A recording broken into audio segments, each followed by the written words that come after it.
Përshëndetje të dashur teleshikues, po japim lajmet në televizionin 4+. Sot është 1 maj, dita ndërkombëtare punëtorëve dhe është ditë pushimi në Shqipëri. Qytetarët lushnjarë shprehen se kjo është një ditë proteste dhe jo ditë feste. 1 maj, dita ndërkombëtare punëtorëve, përkujtohet në Shqipëri dhe në shumë vende të botës. Festa e punëtorëve synon të kujtojë angazhimin e lëvizjeve sindikale dhe vështrimin ekonomik social të punëtorëve. Për herë të parë 1 maj është festuar në Shqipëri në vitin 1905, kohë kur Shqipëria ishte ende pjesë e perandorisë osmane. Të paktën kjo shkruhet në librin Kronik e lëvizjes punëtore sindikale në Shqipëri të autorit Stilian Adhami, publikuar në vitin 1969. Sot në Shqipëri është ditë pushimi. Në lushnjë kafenet janë mbushur plot, nuk ka asnjë aktivitet tjetër. Qytetarët mendojnë që kjo ditë nuk është ditë feste, por proteste. Ky 1 maj ka qenë trashëguar nga koha e Enverit, ka qenë trashëguar festë e punëtorëve.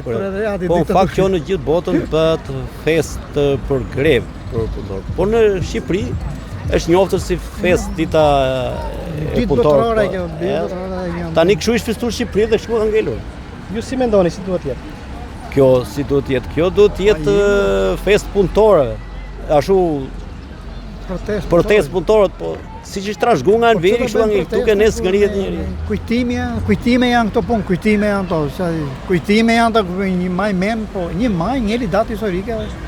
Ky çfarë bëjmë? Çu do ta gjykojmë? Janë kujtime, ndosh bëj protesta, apo s'do bëj protesta, kemi dritat e robit. Mentaliteti këtyre kështu është. Dita e punëtorëve i referohet kujtimit të protestave të punëtorëve që synonin orarin e punës 8 orë. Në vitin 1886, një demonstratë e madhe ndodhi në Amerikë, ku punëtorët kërkonin 8 orë punë. Megjithatë, shpejt demonstrata doli jashtë kontrollit dhe në Chicago, shumë njerëz u lënduan, mes tyre 7 policë. Ky incident u bë i njohur si çështja Haymarket dhe shënoi fillimin e ditës ndërkombëtare të punës. Në Evropë, 1 maj, festa e punëtorëve është bërë zyrtare nga ana e delegatëve socialistë të Kongresit të Internacionale së dytë në Paris në vitin 1889 dhe ratifikuar në Itali 2 vjet më vonë.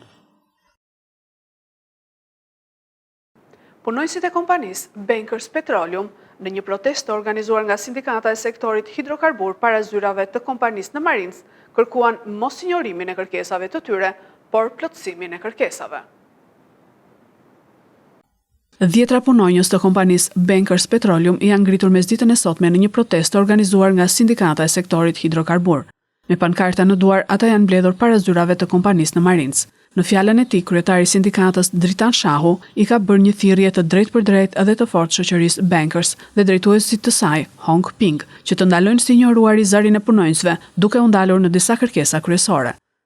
Pagat e ulta të merren në konsideratë të ketë një rritje për to, për pagat e punonjësve që kanë një vlerësim më të lartë të merren në konsideratë të rriten dhe ato. Kemi kërkuar ditën ushqimore që mos të ketë diferencime midis naftatarëve, që shoqëria shtetërore merr dietë ushqimore më lart se sa punonjësit këtu, pavarësisht se volumi i prodhimit atje është më i ulët se sa prodhimi i shoqërisë Bankers dhe fuqia punëtorëve atje është më e madhe se sa është këtu.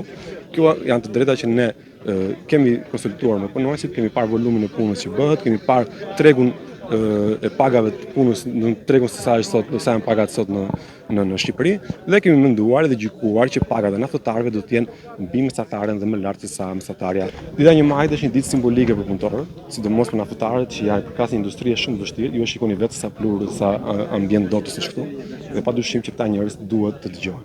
Nëse nuk do të dëgjohen, siç u thash, ne do shohim të gjitha hapësirat ligjore për të kaluar në përshkallëzim derisa të merren në konsiderim. Se nuk keni reaguar më parë? Kemi reaguar, por s'tas kemi reaguar. Ndoshta ju s'keni qenë të interesuar. Ne kemi njoftuar, kemi bërë njoftime. Me protestë masiv. Po sepse ka përshkallëzim. Kemi bërë takime me punonjësit në fushë, kemi qenë 70 deri në 100 vjet. Kemi dërguar emailë shoqërisë, kemi bërë dhe publike në faqet tona. Sekretari i sindikatës së sektorit hidrokarbur Degafier Dritan Rapushi tha se në kaq vite jemi grabitur. Gjithashtu punëtorët u shprehen të zemëruar se prej vitesh në përkëmben në këtë kompani. Të gjitha e kanë mbaruar shkolla, të gjithë kanë dhënë përkushtim prej 10 vitesh, edhe asnjë gjë nuk ka hyrë në xhepat e tyre. Janë trajtuar si punëtor të dorës së dytë, ndërsa ju si kompani i shikoni profitin edhe te rrogat e punëtorëve. Kjo nuk është biznes, kjo është grabitje. Ju vi turp se si na trajtoni. Ju nuk jeni biznesmen, ju jeni grabitës. Në qoftë se i doni t'i respektoni njerëzit, atëherë hajdeni këtu, ballafaqoni, flisni pastër, jo të gënjeni e të mashtroni. Vetëm mashtroni për 10 vitesh. Nuk keni dhënë asgjë këtij vendi.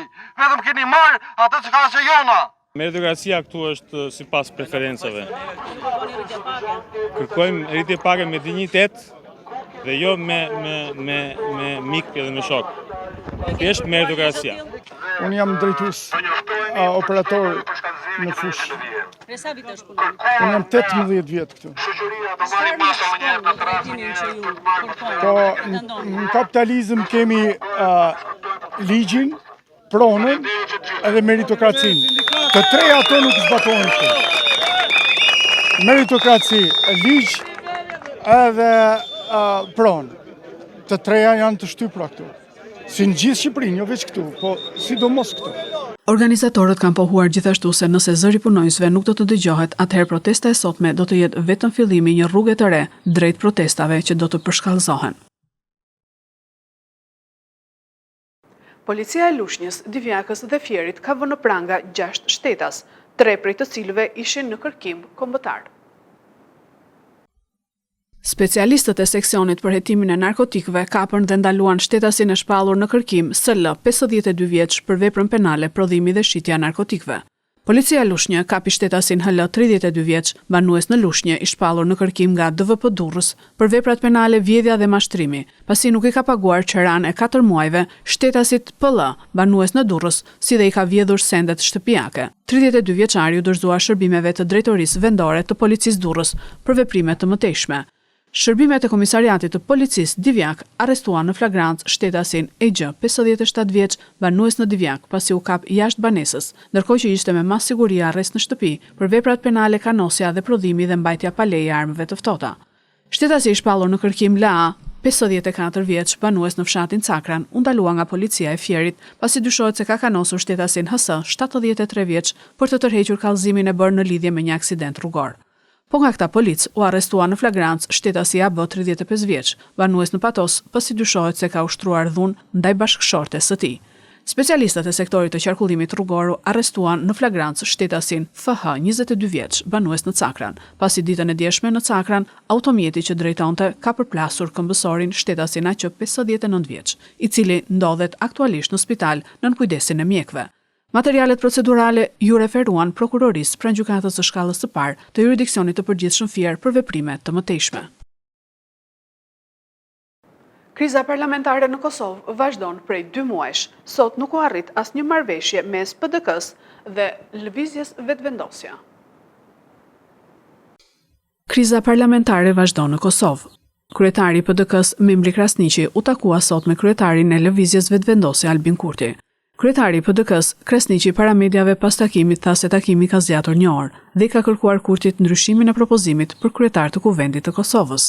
Ai theksoi se PDK-ja nuk do të ndryshojë qëndrim sa i përket votimit të Albulena Haxhiut për kryetare të Kuvendit. Nuk janë zgjedhja e parë, ama zgjedhjet janë opcion i vërtet.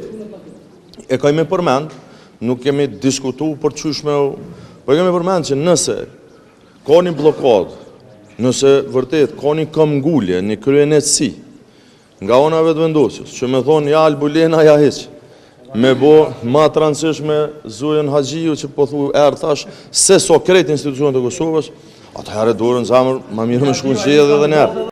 Krasniqi u shpreh se Kurti ka sugjeruar të mendoj për kandidat apo kandidatura të tjera për kryetar të Kuvendit. Sipas Krasniqit, partia e tij është e gatshme të votojë një figurë që mund të jetë e pranueshme. Këto ishin lajmet tona për sot. Lajmet i gjeni edhe në internet në website-in 4plusmedia.tv. Bashk, mirupafshim.